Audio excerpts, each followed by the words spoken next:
Howdy. Hello.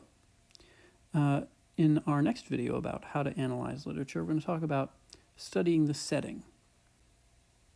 As you probably know, the setting is both the place the book takes place, but also the time the book takes place. It is the combination of time and place.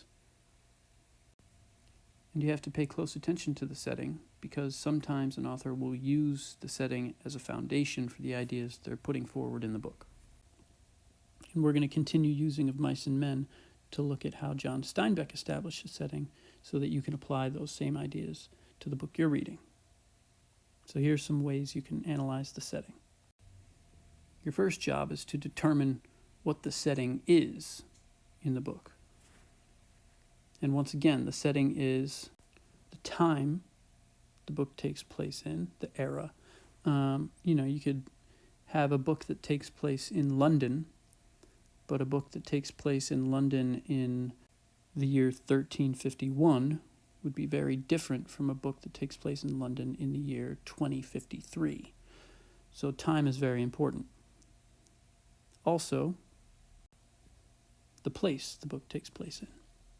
Where, physically where are the characters? So those two things combined, you got to figure out.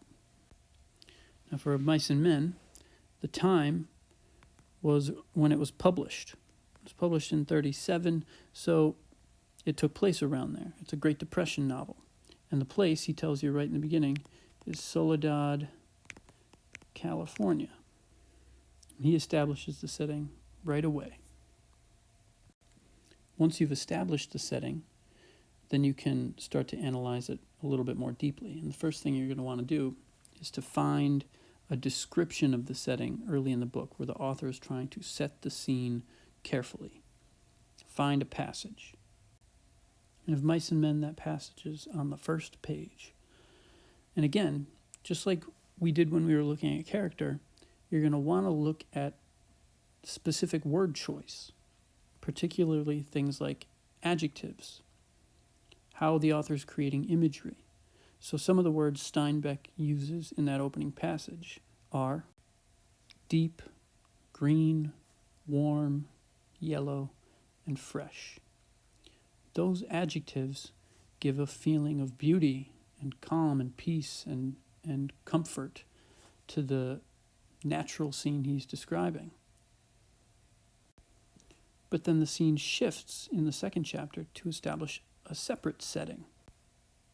And that setting is in the bunkhouse. We want to look at that too, since that's another primary setting. And some of the adjectives he uses in the first couple of paragraphs of that chapter are rectangular, unpainted, solid, square, black, and dust-laden. Now these words are clearly very different from the words that he used in the first chapter. They're much more rigid, like rectangular, and square he uses twice. Solid. They're more rigid, less natural. All to get across the idea of that the ranch is very rigid and oppressive. So Steinbeck uses specific language to communicate ideas about the places we're in. Your book probably does the same. So find passages that describe the setting and see if you can identify the mood or the atmosphere. Now, that atmosphere of beauty in the first chapter, peace, tranquility. The atmosphere of the second one is rigidity and oppressiveness. Your book probably does the same kind of thing. Another way you can analyze the setting is to see how the setting affects the main characters. Are they struggling against the setting somehow? If someone is about to enter a creepy, dark castle, does the setting create an obstacle for the character? Or does the setting provide a place of harmony and peace with the character? Do they fit in to the setting? Or is it something they're struggling against? In Of Mice and Men, there's one of each. The first setting in chapter 1 is peaceful. The bunkhouse in chapter 2 is more oppressive.